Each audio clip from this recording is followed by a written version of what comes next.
Online shopping करना तो आजकल फैशन बन गया है और यकीनन आप सब ने कभी ना कभी कुछ ना कुछ तो ऑनलाइन ऑर्डर किया ही होगा। वैसे ऑनलाइन शॉपिंग ऐप तो आज कचरे की तरह हो गए हैं, वरना स्टार्टिंग में सिर्फ 2 ही ऐप ऐसे थे जहां से लोग ऑनलाइन शॉपिंग कर सकते थे, जिनमें पहला था फ्लिपकार्ट और दूसरा था स्नैपडील। फ्लिपकार्ट तो आज भी है, लेकिन क्या आपने कभी ये सोचा कि अचानक स्नैपडील मार्केट से गायब क्यों हो गया? वो स्नैपडील जो 2016 तक मार्केट में अपनी कमाल की रफ्तार के साथ फ्लिपकार्ट को टक्कर देते हुए भारत का दूसरा सबसे बड़ा ई कॉमर्स प्लेटफॉर्म बना हुआ था। लेकिन फिर ऐसा क्या होता है कि साल 2017 आते आते स्नैपडील के हालात इतने बुरे हो जाते हैं, स्नैपडील बंद होने के कगार पर आ जाता है। और सोचने वाली बात यह है कि जो कंपनी कुछ ही टाइम पहले रॉकेट से भी तेज रफ्तार से दौड़ रही थी, वो अचानक दिवाली के बम की तरह फुस कैसे हो गई?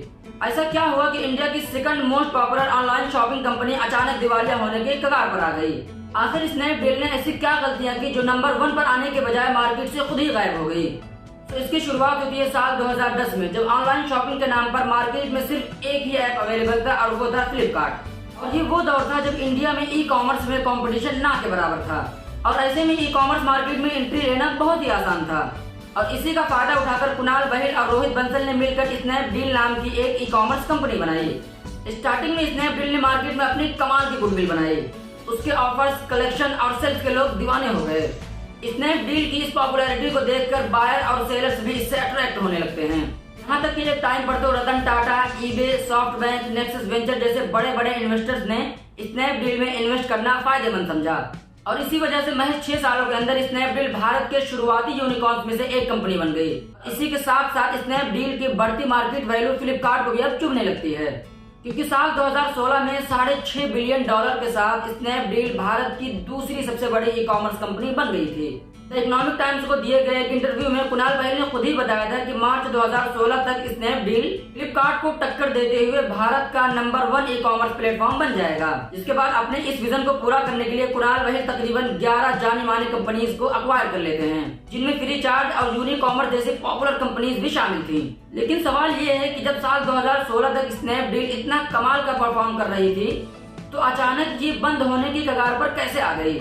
असल में अगर देखा जाए तो स्नैपडील के अर्थ से फर्श तक की कहानी में कोई और नहीं बल्कि कंपनी का पुअर मैनेजमेंट खुद ही जिम्मेदार है। क्योंकि एक तरफ तो कंपनी की गलत नीतियों की वजह से सेलर्स कंपनी को छोड़कर फ्लिपकार्ट और अमेज़न जैसे प्लेटफॉर्म पर शिफ्ट होने लगते हैं, तो वहीं दूसरी तरफ कस्टमर्स की शिकायतों का भी सिलसिला खत्म होने का नाम नहीं लेता। यहाँ तक कि कंपनी में काम करने वाले एम्प्लॉयज भी आहिस्ता आहिस्ता कंपनी को छोड़कर जाने लग जाते हैं। आइए इसको थोड़ा डिटेल में समझते हैं। तो अगर हम कस्टमर्स की बात करें तो मैक्सिमम प्रोडक्ट कस्टमर को डिलीवरी डेट के बाद ही मिलते थे। इसके अलावा बहुत सी दफा कस्टमर ऑर्डर कुछ और करता था और उसको डिलीवर कुछ और होता था। जैसे कि चेन्नई की एक लड़की ने स्नैपडील से 12,000 का एक फोन ऑर्डर किया था, लेकिन जब पैकेट खोला तो उसमें फोन की जगह ईंट का एक टुकड़ा मिला। इसी तरह की कंप्लेन राइज करने वाले लाखों ऐसे कस्टमर्स हैं जिन्हें कभी फेक प्रोडक्ट्स मिले, कभी लेट डिलीवरी मिली तो कभी रिफंड ही नहीं मिला। और ये सब गड़बड़ी स्नैपडील के खराब मैनेजमेंट की वजह से ही हो रही थी, क्योंकि उनके पास पार्सल्स को चेक करने के लिए कोई प्रॉपर प्रोसीजर ही नहीं था। इसका फायदा उठाकर फेक सेलर्स कस्टमर को लूट रहे थे। एक बार तो स्नैपडील का पूरा डेटा ही उत्तर प्रदेश के किसी क्रिमिनल हैकर्स ने हैक कर लिया था। इसके बाद हैकर्स ने स्नैपडील के नाम से पूरा का पूरा कॉल सेंटर ही खोल लिया था, जिसके बाद ये लोग कस्टमर्स को कॉल करके उन्हें बड़े बड़े ऑफर देते थे। यूजुअली उनकी स्कीम ये थी कि ये लोग महंगी महंगी चीजों के दाम बहुत ही कम पैसों में ऑफर करते थे।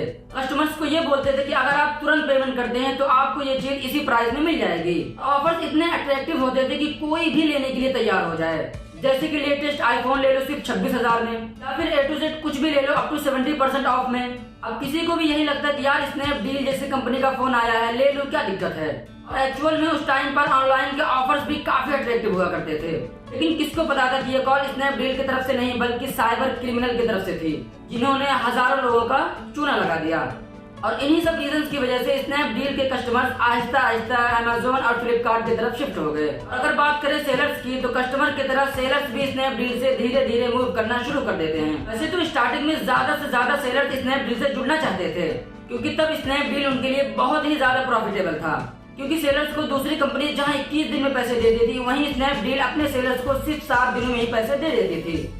लेकिन फिर बाद में चीजें बदलने लग जाती है और कंपनी की गलत पॉलिसीज की वजह से सेलर्स का प्लेटफॉर्म से जुड़े रहना मुश्किल होता चला जाता है। जैसे कि छोटे छोटे एरर की वजह से ट्रस्टेबल सेलर्स का अकाउंट ब्लॉक कर देना। जब वो उसे अनब्लॉक कराने जाते तो कंपनी के मेंबर्स को ही पता नहीं होता था कि इस पर डिसीजन कौन लेगा। इसी तरह कंपनी ने एक पॉलिसी ये भी लॉन्च की कि तमाम सेलर्स को अपना अपना वेयर हाउस बंद करके अपने प्रोडक्ट को स्नैपडील के वेयर हाउस में लाना होगा। और जो सेलर अपना प्रोडक्ट स्नैपडील के वेयर हाउस में नहीं लाएगा वो डेली के सिर्फ 5 प्रोडक्ट ही सेल कर सकता है। अब जहां वो डेली हजारों ऑर्डर देते थे वो सिर्फ 5 ही रह गया, जो कि ना के बराबर था। ऐसे में मजबूर होकर सभी सेलर्स को अपना अपना प्रोडक्ट स्नैपडील के वेयर हाउस में ले जाना पड़ा। लेकिन स्नैपडील की वेयर हाउस में इतनी जगह ही नहीं थी कि वो सारे प्रोडक्ट्स को अपने वेयर हाउस में रख सके। और फिर बाद में कंपनी ने सेलर से ये कहा कि या तो वो कंपनी के वेयर हाउस में अपना सामान रखने का रेंट दें या फिर अपने सामान को वापस ले जाएं। और हैरानी की बात तो ये है कि सेलर जब अपना सामान वापस लेने के लिए गए तब उनको पता चला कि उनका बहुत सारा सामान वहाँ से चोरी हो चुका है। इस चोरी में मैनेजर तक का हाथ शामिल था। और जब सेलर्स ने इसकी शिकायत कंपनी के सीईओ से की तो उनकी तरफ से भी कोई रिस्पांस नहीं मिला, न ही कोई लीगल कार्रवाई हुई। और इसी तरह से सेलर्स को होने वाले लॉस की भरपाई भी उनको नहीं मिली। और इन्हीं सब रीजंस की वजह से बहुत सारे सेलर्स स्नैपडील को छोड़कर दूसरे प्लेटफॉर्म पर शिफ्ट हो गए। हाँ, स्नैपडील की बर्बादी में सबसे बड़ा हाथ उनकी लीडरशिप का ही था, क्योंकि कंपनी के सारे डिसीजन सिर्फ ये दोनों सीईओ ही लिया करते थे और इसमें किसी भी सीनियर मैनेजमेंट की राय नहीं ली जाती थी। हालांकि स्नैपडील को अपने ग्रोथ फेज में अपने इन्वेस्टर्स से खूब पैसे मिले थे, लेकिन उन तमाम पैसों को वेयर हाउस बनाने और IIT और IIM से एम्प्लॉयज हायर करने में खर्च कर दिया गया। इस तरह के खर्चे और प्रॉफिट न कमाने के बाद कंपनी करोड़ों के कर्ज में डूब गई। लेकिन इसके बावजूद भी कंपनी के सीईओ ने स्पेंडिंग कम करने की कोशिश नहीं की और दोनों सीईओ 45 करोड़ की सैलरी लेते रहे। इसी तरह की और भी बहुत सारी गलत पॉलिसीज की वजह से 2017 आते आते स्नैपडील की हालत इतनी बुरी हो गई थी कि कंपनी खुद को फ्लिपकार्ट के हाथों बेचने पर भी तैयार हो गई थी। वैसे आप लोगों को क्या लगता है, क्या स्नैपडील अपना पुराना मकाम कभी भी वापस पा सकती है या नहीं? कमेंट बॉक्स में जरूर बताएं।